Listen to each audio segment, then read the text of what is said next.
Alright, there we are. Alrik Ral is the Empire, Chief is the Beastman. Round 2 of their best of 5. Or is it a flying otter? I can't remember. Okay, so starting with the Empire, we're going to have 4 Spearmen and the Sons of Sigmar. Other than that, we've got Knights of the Blazing Sun, as well as Empire Knights. Now, for the rest of this army, I guess there's 3 Empire Knights total, by the looks of it. We are going to be seeing a front line of 2 Pistoliers, and an Outrider with grenade launchers. Love it. And then, what else do we have here? So yeah, 3 Pistoliers actually, and 1 grenade launcher. Then we have a Jade Wizard on a horse. He's going to have Earthblood, Awakening of the Wood. Up in the air, we got Karl Franz, Reichland, Runefang. And then he's also going to be bringing Stand Your Ground, Foe Seeker, Hold the Line, Blood War, and yeah, not having Gal Maraz. Interesting. It does save you know about 200 points, so I'm sure he took that into consideration and decided he needed an extra unit of Pistoliers or something along those lines. So respect that choice. But yeah, this should be an interesting one, guys. Knights of the Blazing Sun, a nice pick to, counter potential Veda Bunas or anything like that. But actually, I think Veda Buna might be a direct damage spell. But we'll see. Going on to the Beastman army here, we're going to have front line of Ungor Spearman herd with shields, vanguarded up just slightly above the rest of the army. Centaurs with throwing axes, going to be on the left flank as well as the rear and the right flank. And it looks like, what do we have here? 1, 2, 3... so 4 units of Centaurs with throwing axes and 1 unit of Centaurs. He's going to have the Butchers of Kalkengard. They regenerate and they cause terror, and they have silver shields. Malagor the Dark Omen is going to have a Cygor summon, as well as Traitorkin. Ooh.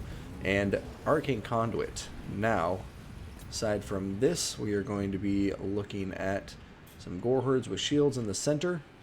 And the Big Papa himself, the Eye of Morsaleb, as we follow his boulder on the first journey of the day. It's going to miss. Oh, poor Cygor's probably pretty angry. If we go back there, he's probably yelling. Oh, he's just stomping off. He's taking his ball home.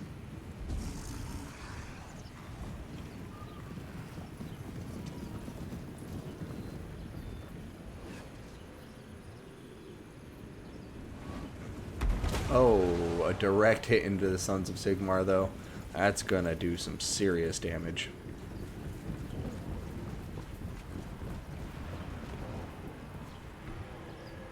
Is that another rock?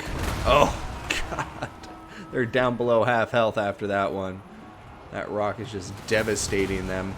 Gonna see a charge into the Ungor Spearmen, who were braced by the Empire Knights, and now the Knights of the Blazing Sun are just charging right in there, and Warp Gaze has been thrown on top of them, so they cannot move, and Cygor summons are continuing to come down. I would switch up the targeting there. And yeah, Minotaurs are going to be diving into combat with these Empire Knights and Knights of the Blazing Sun. And the Butchers of Kalkengard will have a great time with that. However, Karl Franz is coming into the fight, and that will definitely swing it into the Empire's favor. So this looks like just balls to the wall, going all in on top of these guys, Pistoliers and everything. And oh, a Traitorkin on top of all of it. And that's going to debuff their speed, but also looks like it's doing a nice chunk of damage. Wow, what a good catch to our Beastman player there. And the Pistoliers are just taking a lot of damage and getting terror routed. Centaurs or throwing axes have pulled back to stay safe. All 4 of them seem to be online. Gore Herd with shields up against the Spearmen here. And right now, yeah, the Beastmen just look like they're in a very dominant position, as the Empire forces look like they're just kind of in disarray. Earthblood going down on a good number of their cavalry and missile cav units. But the Eye of Morsaleb is still very, very healthy. He's got a lot of ammunition. Karl Franz is a tough SOB, I'll give him that, but I just don't know if we can do this. We have the Butchers of Kalkengard diving in, as well as the Eye of Morsleb, and it is no chump in melee combat. Looks like it's going to miss that shot, but who knows? And right now, the Empire Spearmen are coming in, though, so that's going to be the perfect chaff unit to help out. The Unbreakable Sigmar Sons are in there as well, so that will keep their leadership high. Now, the rest of the Empire forces, so let's see what's going on from here. Throwing axes, still very healthy. I would like to see them taken off fire at will mode because they're wasting a ton of their damage potential. And then in the center, you know, the Beastman infantry, you know, it's not doing the best, but it's holding together just fine. The grenade launchers are just doing very, very well against them, I think. And now the grenade launchers are even shooting into the Centaurs, but not doing the best of damage. But the Eye of Morsleb, the Butchers of Kalkengard, still have full models. The Beastman leadership is still very healthy. I don't think I've seen one Cygor summon unless I completely missed it. But with that Traderkin, I don't think he did get another summon off yet. So I just think the Beastmen still have the win conditions on the field to take this. But the Empire is really starting to come together in the late game. Like where they were disorganized in the early part of the game, they seem to be a lot more organized now. And it just, like, case in point, these three Pistoliers have come back and have now dished out more damage to the pursuing Centaurs, throwing axes, and infantry than had done the entire battle before this, and that's like in a 30-second period. Over here, I have Morsleb still doing holding strong though, but he's in combat against Spearmen, and same with those Centaurs that are supporting him. And right now, oh no, the Butchers of Kalkengard, 7 models, and they've started to take some serious damage. Beastman infantry is coming in to support the fight, but look at this. These throwing axes could have been coming in here ready to throw a ton of damage into Karl Franz, but guess what? They're going to have like 1 round left, 1 axe to throw, and that's not going to cut it. And they're going to run up, and because they're on fire at will, they're just going to immediately throw it into some of these units and not do the most damage. So Beastmen still in a strong position, still have the lead in the balance of power.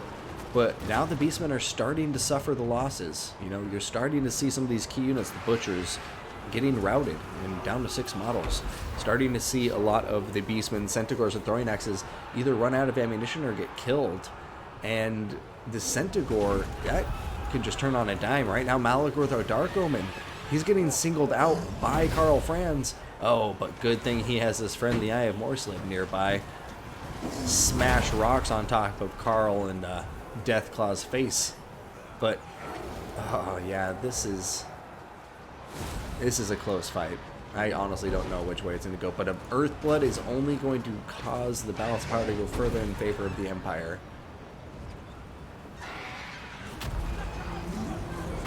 Okay, Arcane Conduit getting popped. If he has a Cygor summon up his sleeve, oh, the Butchers of Kalkengard are back. Huge deal, huge deal. That's going to completely turn this combat in favor of the Beastmen. Does he have a net? Does he have a net? Does he have a net? Oh, no Warp Gaze to go down on top of him. Keep him there on the ground. Okay. So, Pistoliers continuing to do a lot of damage and chase these units off. But they are just about out. Eye of Morsleb should start throwing some rocks soon as it can, to be honest. And Butchers of Kalkengard, are they going to be able to survive this? I don't like them getting in combat with Karl Franz without Eye of Morsleb to support, because Karl Franz can kill their models like nobody's business. But they do have some throwing axes in there. The Eye of Morsleb is coming in, and Karl Franz looks like he's going to try to turn around and run. There he goes, stand your ground, buffing his melee defense and leadership. Oh man, and these Spearmen just continue to be a thorn in the side of the Beastmen forces. Malagor the Dark Omen is in a very precarious situation because he is separated from his protection, and now Karl Franz has his opportunity to go in for the Lord Snipe. And oh, gonna whip the charge, gonna whip that one too. Malagor, you slippery SOB, look at him go. Now the Beastmen forces are gonna come in, get on top of good old Karl Franz, and Karl Franz is taking a lot of damage now. Eye of Morsleb needs to start throwing those rocks and killing off this cav. Oh, he's going in for Malagor. Oh, a big hit from the Eye of Morslib. The grenade launcher is just firing in, killing any Beastman infantry that returns to the fight here. And now Karl Franz is starting to waver, and I think we're going to see him get killed here, folks. Oh, there he goes. Down for the count. The grenade launcher is continuing to... just blew up his own infantry. Oh my god, that poor Empire soldier. I don't know if anybody saw that, but that'd be a funny clip, because that grenade landed on top of him. It's like he swallowed it and then he just blew up. But yeah, beautiful game to both players, and the Beastmen of Chief going to claw their way back. In a point there, I thought they were just losing it completely, but yeah, great game to both players. I love those back and forths, the ebb and flow of two good people playing a very close fight. But yeah, Beastman Army, I did like quite a lot. And maybe I was wrong. Maybe they weren't on fire at will, but it seemed like they were. And with throwing axes, they don't have a ton of ammunition to start with, only 14. So I would generally recommend keeping them off fire at will, unless you're like chasing down Karl Franz and he's by himself or he's routing or something. You know, then you can keep those throwing axes on to keep applying that pressure. But yeah, beautiful game. We are tied 1-1 now.